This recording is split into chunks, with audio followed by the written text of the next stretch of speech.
100ാം വിക്ഷേപണവും വിജയകരമായി പൂർത്തിയാക്കിയാണ് Satheesh Dhawan space centre. നമ്മളോടൊപ്പം ഇന്നുള്ളത് സതീഷ് ധവൻ സ്പേസ് സെൻറ്ററിലെ മുൻ ഡയറക്ടർ എന്ന MC ദത്തൻ സാറാണ്.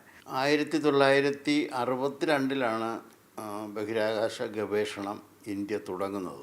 70കളായപ്പോഴത്തേക്ക് നമ്മുടെ വിഷൻ, സാരാഭായിയുടെയൊക്കെ വിഷൻ വരുമ്പോൾ ഉപഗ്രഹ ലോഞ്ചിങ്, സാറ്റലൈറ്റ്സ് കൂടി ലോഞ്ച് ചെയ്യേണ്ട ആവശ്യമുണ്ടെന്ന് മനസ്സിലാക്കുകയും അങ്ങനെയാണ് ഇന്ത്യയിൽ പല സ്ഥലത്തും ഒരു സർവേ നടത്തി. ശ്രീഹരിക്കോട്ട എന്ന് പറഞ്ഞിടത്തൊരു ദ്വീപുണ്ട്. 3 സൈഡും സമുദ്രത്താൽ ചുറ്റപ്പെട്ടതും ബംഗാൾ ഉൾക്കടൽ ചുറ്റപ്പെട്ടതും, ഒരു സൈഡിൽ ഒരു ലേക്കാണ്, കായൽ പോലെയുള്ള ഒരു സംവിധാനമുള്ള ഒരു ഒറ്റപ്പെട്ട ദ്വീപ്. 71 ആദ്യമായിട്ട് അവിടുന്ന് ഒരു സൗണ്ടിങ് റോക്കറ്റ്, രോഹിണി 125 എന്ന് പറയുന്ന ഒരു സൗണ്ടിങ് റോക്കറ്റ് അവിടുന്ന് വിക്ഷേപിച്ചത്. 80-ലൊക്കെ ഇരുന്ന സമയത്ത് ആദ്യത്തെ ഒരു ലാഞ്ച് പാഡ് ഉണ്ടായത്. പിന്നെ വന്ന 2004 രണ്ടാമത്തെ ലാഞ്ച് പാഡ് വരുന്നത്. അതിന് SLP എന്ന് പറയും. ആദ്യത്തെ ലാഞ്ച് പാഡ് PSLVക്ക് വേണ്ടി നമ്മൾ ചെയ്തു.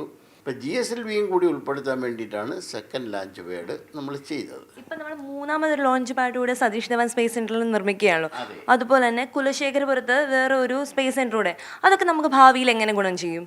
ആ 3ാമത്തെ ലാഞ്ച് പാഡ് വരുമ്പം നമുക്കിപ്പോഴ് പുതിയ കാര്യങ്ങളെന്ന് പറഞ്ഞാൽ, ഒന്ന് ഗഗൻയാൻ പദ്ധതി, മൊഡ്യൂൾ വിടണമെന്നുണ്ടെങ്കിൽ നമ്മുടെ ലാഞ്ച് പാഡിൽ നിന്ന് ഹ്യൂമൻ മൊഡ്യൂളും കൂടെ ചേർത്തിട്ടുള്ള ഒരു വിക്ഷേപണി, ഒരു വെഹിക്കിള്, റോക്കറ്റ് വിടുകയാണെന്നുണ്ടെങ്കിൽ ആ ക്രൂവിനെ ലോഡ് ചെയ്യാനും ക്രൂവിൻ്റെ സേഫ്റ്റിക്കും, ക്രൂവിന് ഇതെല്ലാം എന്തെങ്കിലും അപകടം വന്നാൽ ഒന്നിലും പെടാണ്ട് തന്നെ എസ്കേപ്പ് ചെയ്ത് രക്ഷപ്പെട്ടു പോകാനായിട്ടുള്ള കുറേ മാർഗ്ഗങ്ങൾ കൂടി വേണം. അത് ഈ സെക്കൻഡ് ലാഞ്ച് പാഡിൽ ഉൾപ്പെടുത്താൻ നമുക്ക് സാധിക്കില്ല. അതാണ് അതിന് തേർഡ് ലാഞ്ച് പാഡ് ഉണ്ടായാലേ പറ്റൂ. ചന്ദ്രയാൻ 1-ൽ നിന്ന് നമ്മൾ 2-ൽ പല പരാജയങ്ങൾ നേരിട്ടു, 3 ഇപ്പോൾ ഒരു വൻ വിജയമാവുകയും ചെയ്തു. അപ്പോൾ ഇതിനിടയിൽ എന്തൊക്കെ വെല്ലുവിളികളാണ് നമ്മൾ നേരിടേണ്ടി വന്നിട്ടുള്ളത്?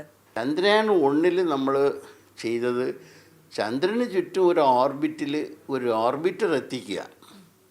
ആ ഓർബിറ്റർ ഒരു പ്രത്യേക വെലാസിറ്റിയിൽ അതിന് ചുറ്റും ഇരിക്കുക. ഇത്ര അകലത്തിൽ, മൂണിൽ നിന്ന് ഇത്ര അകലത്തിൽ വരെ നമുക്ക് എത്തിക്കുക. അതിന് എത്തിക്കുക എന്നുള്ളതായിരുന്നു അതിൻ്റെ ഏറ്റവും വലിയ സാഹസം. ശരിക്കും പറഞ്ഞാൽ PSLV റോക്കറ്റ് ഉപയോഗിച്ച് നമ്മൾ ചന്ദ്രയാൻ 1 ദൗത്യം ചെയ്തത് ഒരു മഹാത്ഭുതമാണ്. രണ്ടാമതാണ് ചന്ദ്രയാൻ 2. ചന്ദ്രയാൻ 2-ൽ നമുക്കൊരു ലാൻഡർ ചന്ദ്രൻ്റെ പ്രതലത്തിൽ ഇറക്കണം എന്നുള്ളതാണ്. അതിൽ നമുക്ക് ഫെയില്യൂർ പറ്റിയെന്ന് ആണ് മീഡിയയും എല്ലാവരും പറയുന്നത്. പക്ഷേ നമ്മളെ സംബന്ധിച്ചിടത്തോളം ചന്ദ്രയാൻ 3യുടെ വിജയത്തിന് ഏറ്റവും കൂടുതൽ നമുക്ക് വിവരം തന്നത് ചന്ദ്രയാൻ 2-ൻ്റെ ഫെയില്യൂറാണ്. ഇപ്പോൾ 2035 നമ്മൾ ഇന്ത്യ സ്വന്തമായിട്ട് ഒരു ബഹിരാകാശ നിലയം സ്ഥാപിക്കാൻ പോവുകയാണല്ലോ. അപ്പോൾ അതിന് എന്തൊക്കെ വെല്ലുവിളികളാണ് നമ്മൾ നേരിടേണ്ടി വരിക? ആദ്യമുള്ളൊരു കടമ്പയാണ് നമ്മളിപ്പോൾ കടന്നത്, ഡോക്കിങ്.